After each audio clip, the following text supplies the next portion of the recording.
Hi Ian, here's your TR-9130, excuse me, and I've repaired the control head.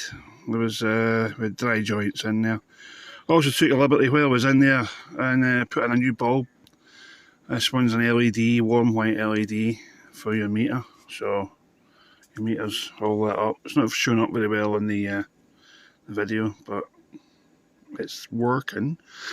And and your buttons up and down as well that you asked about. That's working.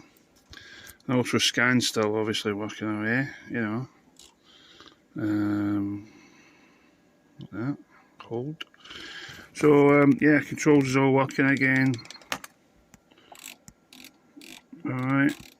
Up and down. Everything's working just as it should. Transmitting and receiving is, you know, just fine. I checked it on the test set there, so it's needing calibrated. Look at that. Oh, set up the calibration. Anyway, but yeah, all good. So I'll get that sent back to you as soon as possible. Cheers, mate. Bye now.